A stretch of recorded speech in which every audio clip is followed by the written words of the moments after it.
Վաղը հայոց ցեղասպանության 110-րդ տարելիցն է։ Վերջին տարիներին Նիկոլ Փաշինյանը այնպիսի ուղերձներով է հանդես գալիս, որ օրինակ Լեմկենի ինստիտուտը համարում է, որ դա պրոթուրքական հայտարարություններ են եւ առասարակ Հայաստանի իշխանությունների օրակարգում հայոց ցեղասպանության ճանաչման հարցը չկա եւ հայ-թուրքական բանակցություններում էլ չկա։ Ինչ վտանգներ եք տեսնում այս առումով։ Գիտեք ինչ, պատահականություն չի, որ տասնամյակներ շարունակ հայ ժողովուրդը տեր է կանգնել ցեղասպանության խնդրին, նախ եւ առաջ սա բարոյական հարց է, քաղաքական հարց է, պատմական հարց է, բայց նաեւ կենսունակ հարց է դժբախտաբար այն իմաստով, որ Թուրքիան մնում է նույն ֆաշիստական պետությունը եւ երբ որ մենք ցեղասպանության հետևանքների վերացման մասին ենք խոսում, Թուրքիայի կողմից ցեղասպանության իր հանցագործության ճանաչման մասին ենք խոսում, մեր պահանջը, մեր նպատակը նա է հասնել նրան, որ Թուրքիան փոխվի, Թուրքիայի փոխվելու դեպքում միայն կարող է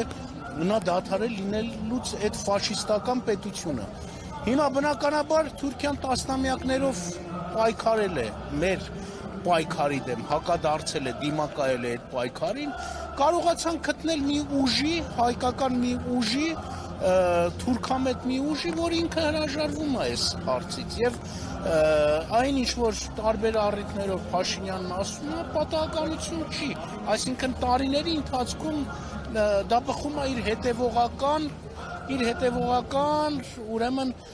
քաղաքական, նաեւ գաղափարական իմիջիայլոց գծից, որովհետեւ նրա քաղաքական գիծը հենված է նաեւ գաղափարախոսության վրա, որի մեջ նաեւ ես կարծում եմ, որ նաեւ իրեն ինչ որ ուժեր, որոնք իրեն թիկունք են եղել, արևմուտքի ուժերն են, այլ գաղտնիք չկա, իրեն համոզել են, որ եթե հրաժարվեն հայկական պահանջատիրությունից, ցեղասպանության հարցից, Արցախից, հնարավոր է հաշտություն Թուրքիայի հետ, նաև մի կարևոր ուրիշ խնդիր Ռուսաստանի հետ հարաբերություններին եւ ռուսներին այստեղից դուրս մղեն, ուրեմն հնարավոր է Թուրքիայի, Ադրբեջանի հետ խաղաղության հասնել։ Թե դա ինչի է բերում, մենք տեսանք արդեն իսկ Արցախը հանձնեցին, որպեսզի խաղաղություն լինի, ինչ եղավ, ախորժակները, թուրքական ախորժակը ավելի գրգռվեց եւ ավելի ագրեսիվ դարձան, չէ՞։ Այսօր արդեն Հայաստանի նկատմամբ այդ նույն պահանջատիրությունը, այսինքն անկախ նրանից մենք ինչ կմտածենք թուրքերի եւ Ադրբեջանի մասին,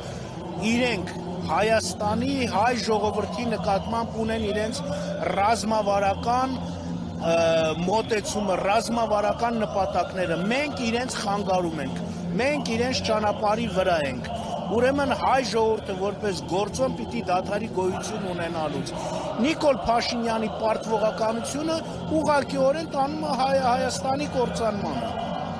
որը ինքը հետևողականորեն անում է, արդեն հասկանում եմ, կարծում եմ ինքն էլ հասկանում է, որ ձախողվել է, այդ իր քաղաքականությունը ձախողվել է, դրա համար այդպես հիստերիկայի մեջ է, փորձում է արևմուտքի առաջ այդպես շատ խոնարհվելով հասնել նրան, շատ խնդրելով հասնել նրան, որ արևմուտքը միջամտի իրեն մի խաղաղության պայմանագիր տան, բայց որը չի կարողանում ձեռք բերի, եւ եթե անգամ ձեռք բերի, ոչինչ չի նշանակել, ընդամենը իրեն կտա ընտրություններում ժողովրդին խաբելու առիթ, բայց հիմնական խնդիրը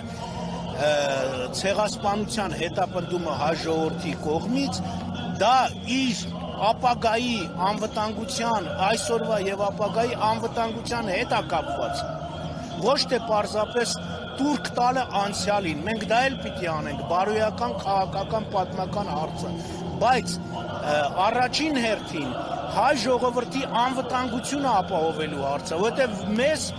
մեր կողքին ապրում են երկու թշնամի պետություն, որոնք հայ ժողովրդի ոչնչացմանն են ձգտում։ բոլոր զիջումները արեց Նիկոլ Փաշինյանը, ոչինչի չհասավ։ Ավելի ագրեսիվ են եւ ավելի պահանջկոտ են իրենք մեր նկատմամբ։ Այդպես է թե չէ։ Թուրք հասարակությունը այ հիմա հանրահավաքներ անում Էրդողանի դեմ եւ պարզում են պաստառներ Թալյաթի, Էնվերի, Ջեմալի նկարներով։ Ուրեմն այդ հասարակությունը սնված է այդ գաղափարախոսությամբ։ Հիմա մենք իրանցից ինչ ենք ուզում, մենք իրանցից ուզում ենք մեր փրկությունը,